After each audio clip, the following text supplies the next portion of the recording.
Olá pessoal da Solpatos, é uma alegria muito grande poder recebê-los aqui e desde já eu quero agradecê-los pela oportunidade que nos dá de poder levar uma mensagem da nossa vida, né, a todos os leitores desta conceituada revista.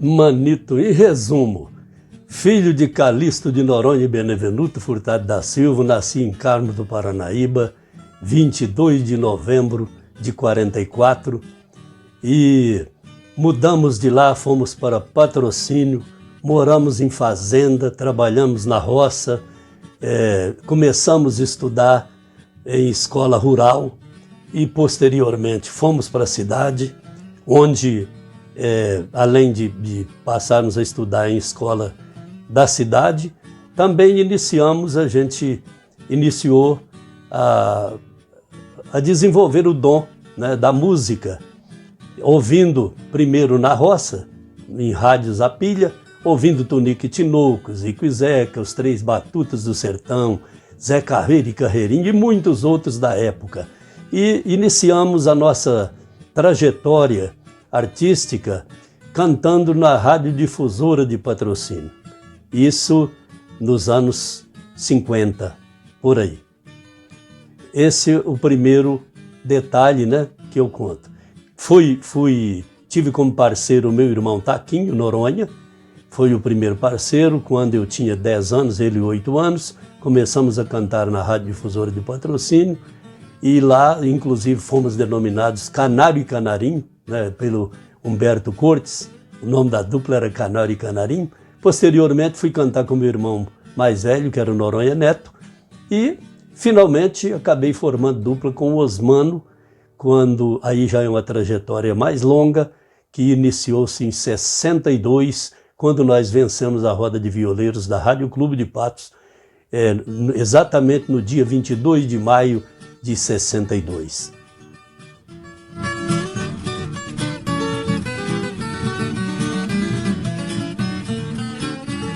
Olha, essa paixão, dizem que todos têm o seu pedigree, né, familiar.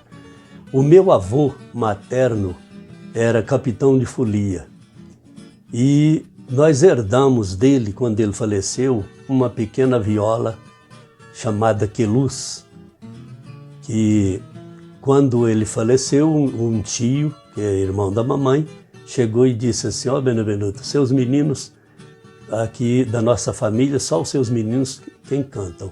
Então eu gostaria de repassar essa viola, que era do nosso pai, para você levar para eles, aqueles que gostarem. Então, o presente do vovô, né, Zeca. Exato, foi aí que começou. Nessa pequena viola, cada um queria dar um ponteado, cada um queria pegar, e apenas dois, eu e o Lucas, meu irmão, tivemos a maior vocação para tocar viola. O Osmano já teve um espírito mais amplo de busca do violão. Ele realmente era um exímio violonista e acabou que fizemos a parceria, ele com o violão e eu com a viola. Aí é que surgiu essa paixão, como eu já disse, ouvindo Tonico e Tinoco, aquelas duplas da época, né? E por aí nós começamos a cantar, começamos a participar de programas de rádio, das festinhas de roça, da época a gente falava pagodes, né, bailes de roça, participávamos, o meu pai. E aí vem outro aspecto, do pedigree que eu te falei. Além dessa vocação através do vovô, que tocava viola, o meu pai também tocava violão e tocava sanfona pé de bode. E essa sanfona, inclusive, está guardada nos meus arquivos aqui, que sobrou para mim, né? Porque ninguém interessou, falei, eu fico com ela. E começamos a cantar.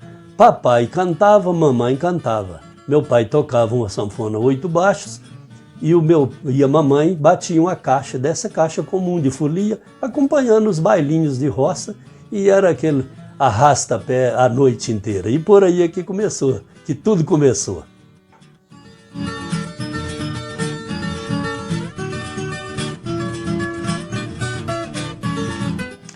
Surgiu em razão de um evento realizado pela Rádio Clube de Patos de Minas, em maio de 1962.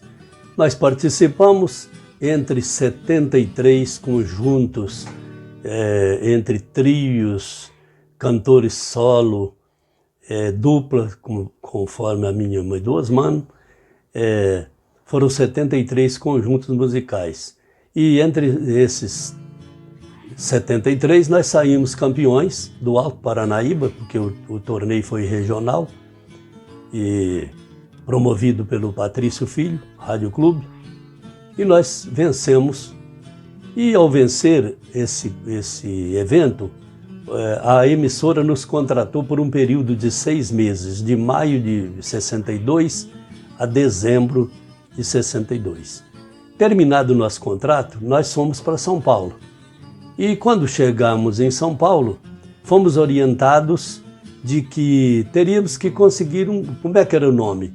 Nós utilizamos o nome próprio aqui, né?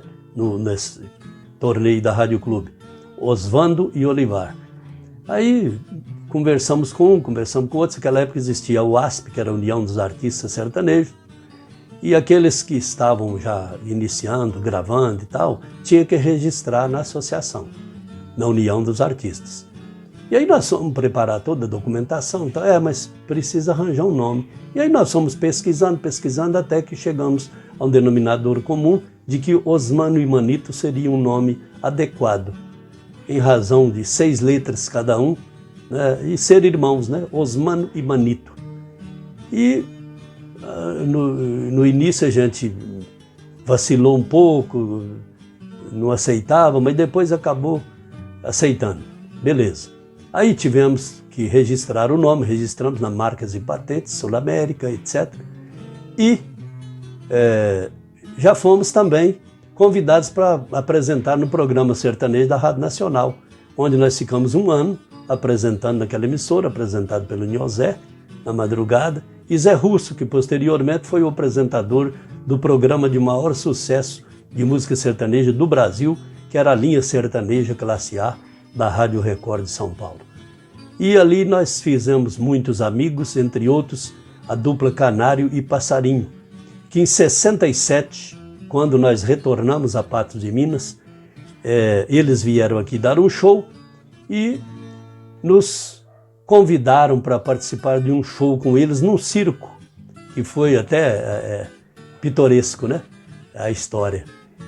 O circo estava armado onde hoje funciona o INSS. Tinha um terreno muito grande ali, o circo foi armado e nós participamos. Quando foi sexta e sábado o show, no domingo eles ficaram aí, foram almoçar conosco e tal, e aí perguntaram, eu falei, escuta, vocês não gravaram ainda? Não gravamos, vocês têm que gravar. Aí procuraram aqui um patrocinador em Patos de Minas, para que nós pudéssemos fazer um disco e em parceria com eles. Eles, inclusive, gravaram 2 músicas em homenagem a Patos de Minas e nós gravamos 2 músicas, Escuta Minha Canção e Potira, que posteriormente vieram ser sucessos no nosso primeiro LP, que foi gravado em 1970. Aí é que surgiu, então, a dupla Osmano e Manito.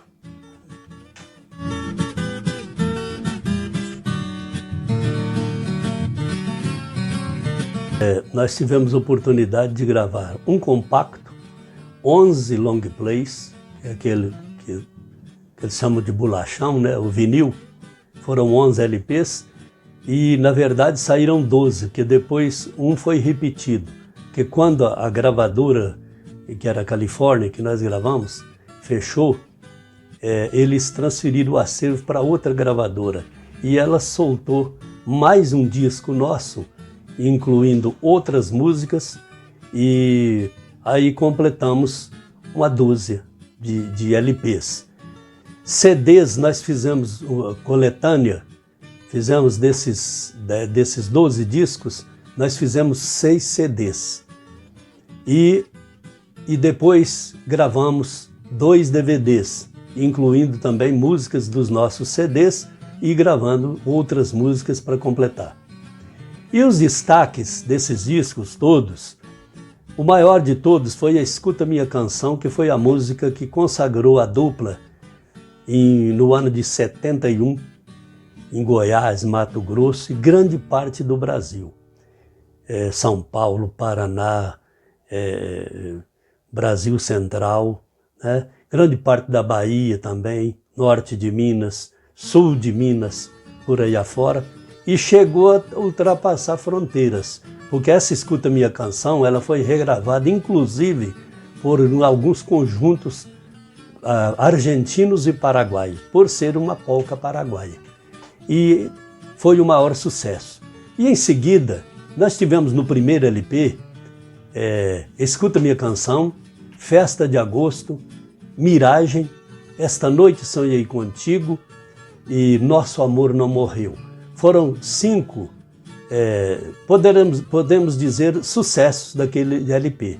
Por ser o primeiro, foram sucessos de destaque. E depois, no decorrer de outras gravações, vieram Coração Sem Vergonha, Baile no Sertão, inclusive em homenagem que nós fizemos ao nosso saudoso Joaquim Fubá, que foi gravado inclusive com a sanfona Pé de Bode, tocada pelo sanfoneiro Zé Cupido, em homenagem ao Joaquim Fubá.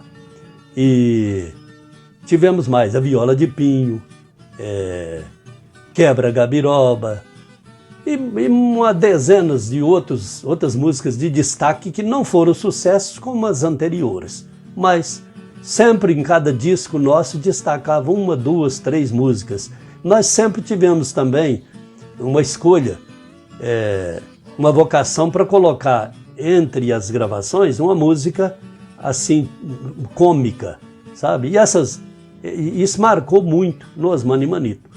E por isso as nossas músicas sempre tocaram muito em Goiás, Mato Grosso, toca muito até hoje nas emissoras locais e regionais, né? Ainda toca muita música nossa. Então é isso aí.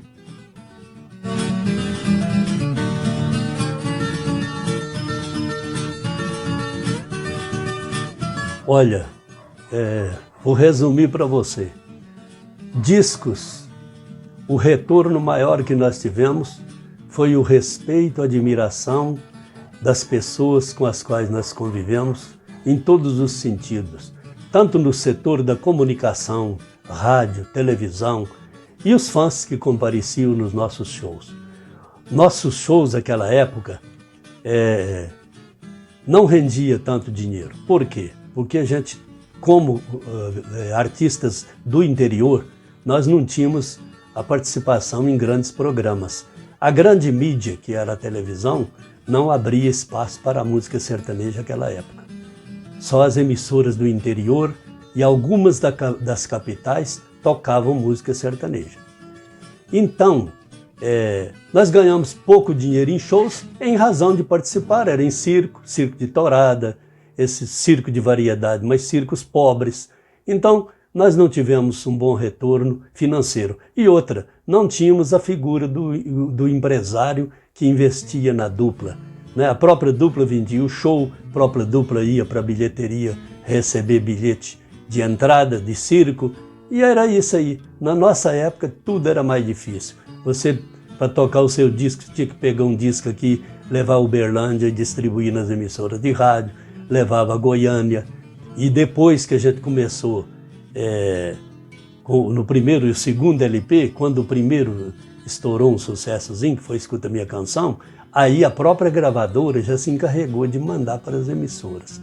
Mas a gente, muitas vezes, nós tivemos que colocar no carro e ir às emissoras e pedir para tocar. E levava. Aí logo foram abrindo as portas e tudo. Mas um retorno realmente satisfatório nós não tivemos. Direitos autorais é para grego ver, porque o ECAD, que foi criado para arrecadar direitos, só criou-se uma ilusão de que quem filiasse nas associações que eram arrecadadoras do ECAD receberiam maior número de direitos autorais. Isso foi uma ilusão e nós acabamos embarcando em algumas dessas associações e filiamos a ECAD, filiamos a algumas associações e direito autoral, na verdade, nós nunca recebemos para valer. Recebemos uma ninharia.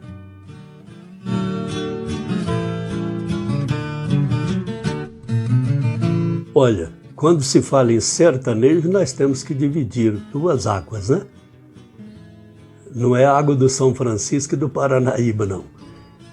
Na música sertaneja, existem dois aspectos. É a música sertaneja caipira, viola e violão, estilo Tião Carreiro, Tunique e Tinoco, e muitas outras duplas. E depois que surgiu aí o chamado estilo universitário, que foi realmente um rótulo que deram em razão de chamar mais público universitário, né? Então existe uma divisão aí. A música sertaneja em si, ela aprimorou-se bastante na década de 70 a 80 para frente, com duplas que vieram inovando. Vou te dar exemplo: Milionário José Rico, Lourenço e Lorival, Léo Canhoto e Robertinho, Belmonte e Amaraí, que começaram a colocar guitarras, violinos, Chitãozinho e Chororó e tantos outros, que aí começou uma revolução de aprimoramento e adequação da música sertaneja para melhor. Ela melhorou muito o nível, né, já a partir de altas produções, com orquestras, etc, etc. E esse é o nível da melhora da música sertaneja da década de 60 até os anos 90. Depois surgiram aí cantores que, como eu disse, que foram rotulados como cantores da música universitária, que veio a calhar em razão da presença do público universitário, mas com uma roupagem completamente diversa da música sertaneja. Ela não é música sertaneja. Ela foi feita uma música popular adaptada para cantar em sertanejo, em estilos diferentes, né? E emplacou, sabe por quê? Em razão do alto investimento dos empresários. É exemplo aqui do Gustavo Lima, nosso aqui, né? Foi para Goiânia, emplacou lá graças ao empreendimento de um grande empresário da música sertaneja. Investiu nele e assim sucessivamente. Tantos outros artistas surgiram, mas ainda nós mantemos sertanejos que evoluíram com o tempo. Exemplo de Paulo e Paulino, que não são de Patos, são de fora, mas que começaram a cantar conosco aqui na Rádio Clube de Patos e hoje estão ricos em Goiânia em razão da organização, da modernização e o show que é produzido especificamente para aquela finalidade, agradar a todos sem exceção. É música sertaneja, é música misturada e é por aí afora. E essa é a razão da evolução da nossa música sertaneja.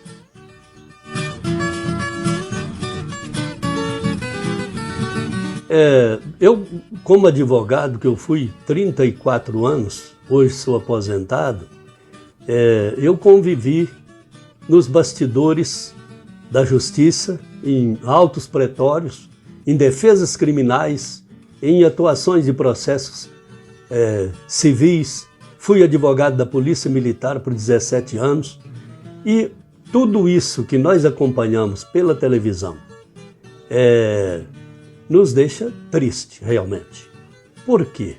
Porque a política se faz com diálogo, política se faz com equilíbrio, política se faz com entendimento e nós, infelizmente, nós chegamos a um denominador comum que ocasionou numa baderna.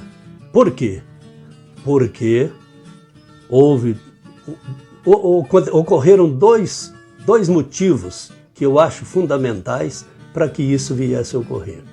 O primeiro foi através de atos do Supremo Tribunal Federal, e principalmente o presidente do Tribunal Eleitoral, que começou a efetuar prisões, que começou a aplicar multas sem o processo legal. E tudo isso veio tumultuar.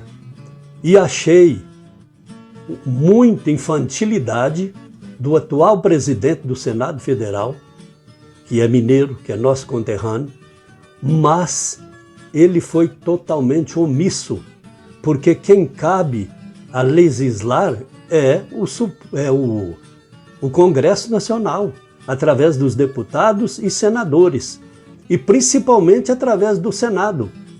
As leis passam pela Câmara Federal e o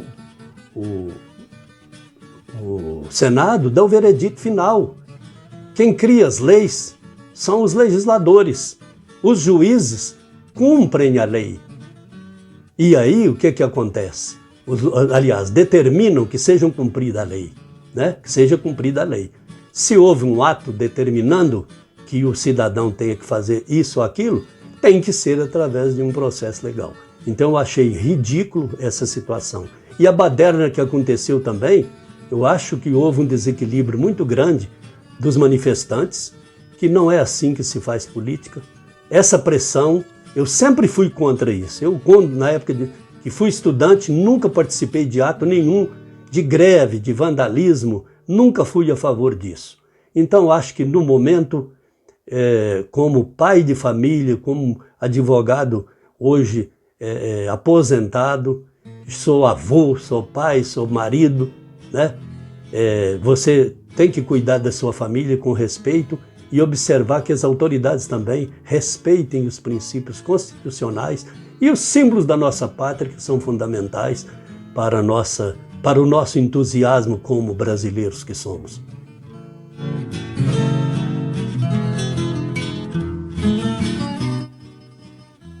Eu gostaria de aproveitar essa oportunidade e, através da revista Sou Patos, prestar uma homenagem ao nosso saudoso e querido compositor patense Rafael Gomes de Almeida, com essa música que ele escreveu, e eu tive a honra de participar de um festival estudantil e vencer com essa música dele. Chama-se Palhoça, Pilão e Cuia.